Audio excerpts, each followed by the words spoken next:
Hi guys, this is Laura back for another week of reviews. It's going to be a pretty quick one because I don't have a lot of time. But actually saw one movie this week and I read three books as usual.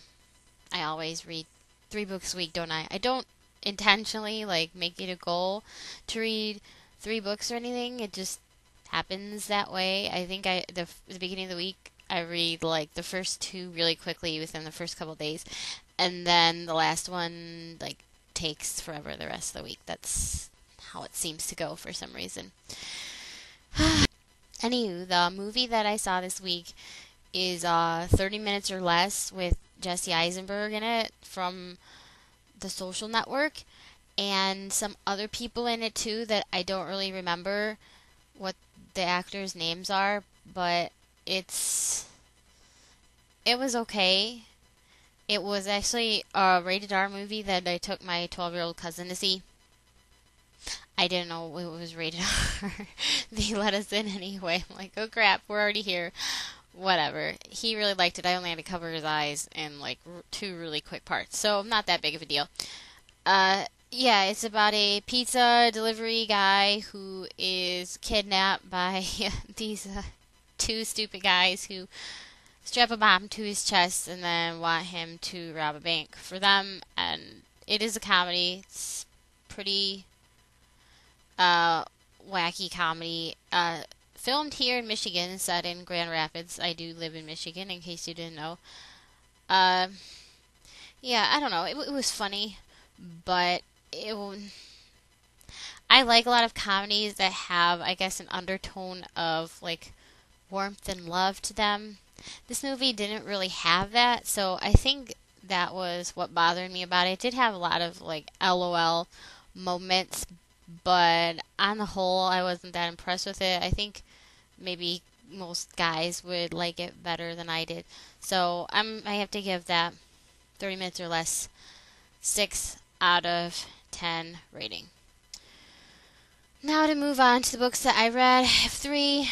First one is this is actually a novella, The Moorland Cottage by Elizabeth Gaskell, which if you've ever seen the BBC miniseries Cranford, or more specifically the sequel Return to Cranford, you might be familiar with the story in this novella. It's actually the story in Return to Cranford. There was a subplot going on that was loosely based on the Moorland Cottage.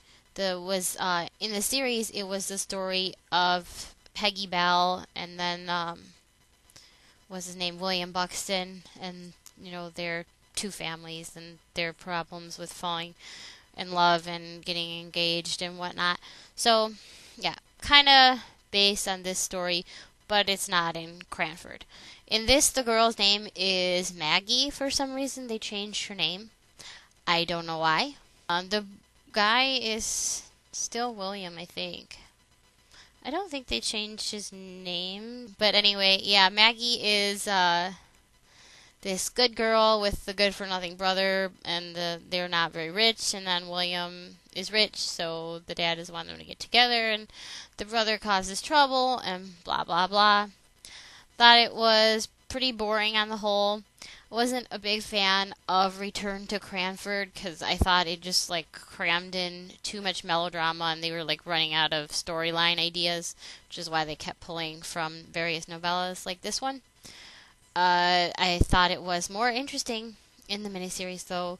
I am a pretty decent Elizabeth Gaskell fan, but this Moorland Cottage didn't really do anything for me. It's a 6 out of 10 rating for this too.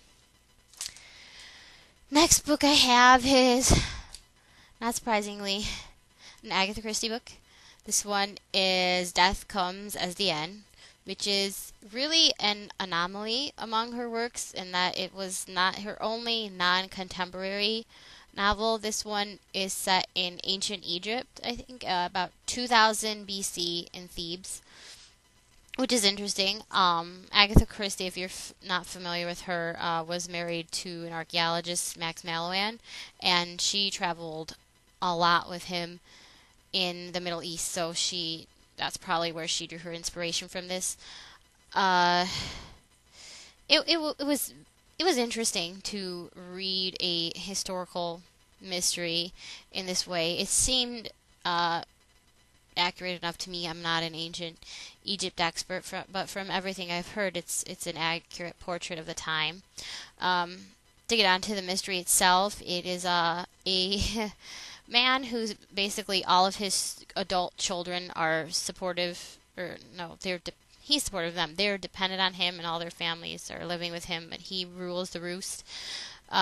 He comes home from a trip bringing a new young concubine with him, and the family does not approve. She tries to pretty much take control of everything, and then one day she's found dead, and then other family members start dying, and everybody thinks that it's like her spirit come to seek revenge. But being that this is Agatha Christie, there's actually like a real human murder going on, killing off various family members for some reason. It is one of her highest body counts ever, I think, definitely, and then There Were None has more killings in it, but there's quite a few in this one, and it's all within the same family too, so pretty freaky to be in your own house too, and have a murderer going around. That would be pretty insane. I enjoyed the book. It was definitely very different from anything else that she's done, given the time period. That's obvious. But I think I prefer her contemporary mysteries, which they're not contemporary to us anymore, set in the 30s, 40s, whatever. But it was interesting to see something different, but really this is a mystery that could have been pretty much set at any time. And I think Christie said that herself. It was so much work doing the research and anything, which, the main focus is the mystery. So that's what I read Christie for. I don't read her for period detail or anything like that. But it was nice for a change. It's not going to be one of my favorites. I did solve it.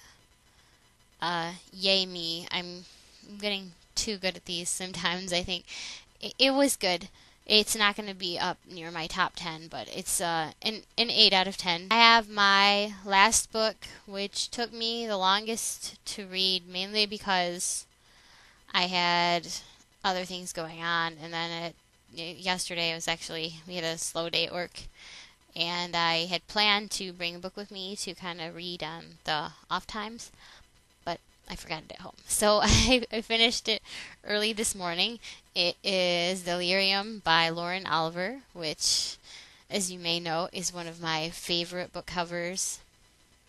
I have not read Oliver's other book, Before I Fall, but I am interested in it. I've just been waiting for it to come out in paperback. It's the only reason I didn't buy it, because it's coming out this year in paperback. Anyway, Delirium is a dystopian book.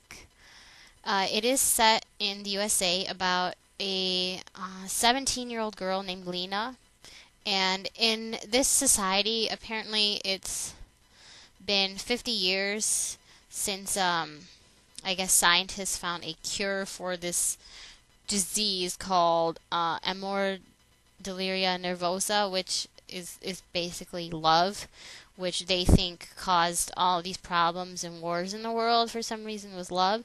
So in their society, when a person turns 18, they are cured of the disease by pretty much, it's kind of similar to a lobotomy would be the closest thing in that people today would be familiar with, where I guess in the side of your head they dig 3 holes and mess around with your brain, and then you usually lose the ability to love after that, but there's sometimes side effects, and it doesn't work for everybody. And you have to be 18 because I guess it doesn't work properly if you're too young, and it can mess you up. So yeah, Lena actually comes from a pretty messed up family in the world. Her mom had the cure 3 times, and it never worked. And when she was 6, her mom committed suicide because they were going to try to cure her again, and she just couldn't do it. Her cousin's husband was suspected of being like a resistor to the society, and so he ran away, and then her cousin died of a heart attack randomly, and apparently just love and hearts and stuff just messes with everything is what the belief is. And then, of course, this being a young adult novel, what do you think happened? Lena falls in love just months before her cure. This book, I had mixed feelings about it going into it. I was expecting it to be very similar to Matched for some reason, is what I kept comparing it to even before I read it. Matched was a dystopian book that I had high hopes for last fall, and it was just one of the most mediocre books I've ever read in my life. And it wasn't terrible, there was just nothing special about it. Did not deserve the hype whatsoever. I still don't get it. So I was expecting something like that to happen for this book, and I had kind of mixed feelings coming out of it as well. I did think, when I get into the positives first, Lauren Oliver is a really, really good writer. Her prose it reads like it's beautiful. She just strings words together very well, and it was a joy at times to read some of the stuff she came up with. Really well-drawn characters, and I liked how the love story between Lena and the guy, Alex, played out. It was pretty believable from, the teenager's perspective of falling in love for the first time, or it seemed like it, at least. The conflict too, that played out really well. But my main problem I had with this book was world building. I don't know if maybe writing dystopians is really Oliver's forte, so to speak, because it seemed her world was a little bit not quite so well crafted at times. There were inconsistencies and some head scratchers that kind of pulled me out of it a few times, and that was my biggest problem with the novel. In this world, it's supposedly, I don't know how much in the future, but it's only been 50 years since the cure has been invented, and yet there's already this like total overhaul in everything, and I didn't find that time frame to be very believable. Lena's point of view and the language and the way everyone talks is very much as if it could just be set in present day right now. Even if this was 50 years from now, people change so much in 50 years, and they just use like a lot of the slang and some of their words, not the language itself, but maybe the slang is what I'm thinking of. It felt very much this day and age right now. That kind of, it didn't seem like fitting for that to be in that world. Like some of the expressions and words they used didn't seem like they fit into this world that supposedly is without love. It seems like some of those things would have been done away with, and so that was kind of putting me off a little bit too. It seemed almost as if like there was nothing really that different besides the cure. I don't know. It was the world building is the one thing I really think she needed to put a little bit more care into, go more extensively into that, because I felt like in Matched that was more well done than in this. Unfortunately, Matched failed for me on other accounts. Not in the world building, although that world was a little bit too similar to The Giver. I think that wasn't the really big problem that I had with it. So I don't know if it is the beginning of a trilogy, and I don't know. Hopefully, in the sequels, I'm going to feel differently about it, and I do think it is really promising for a series. I did enjoy it, but the world, it didn't seem to me fully fleshed out, as if she had this idea for a world, and then she came up with the story basically of the people without love, and she's like, well, what kind of setting can I put this in? But she spent so much time going into the love story and the characters and everything like that, that the world, it was just kind of like an afterthought in the background. And I feel like with something like this, it should have more of a stronger presence, I guess. So that is the one thing that I would say detracted from this novel for me. But on the whole, I think I did feel mostly positive about it. I would give it probably debating. I'm gonna be optimistic here, and I am going to give Delirium an 8 out of 10. Fingers crossed that the two sequels are going to be better in terms of the world created. Anywho, that's it for my reviews for this week. So I hope you guys have a good week, and I will see you again next Monday.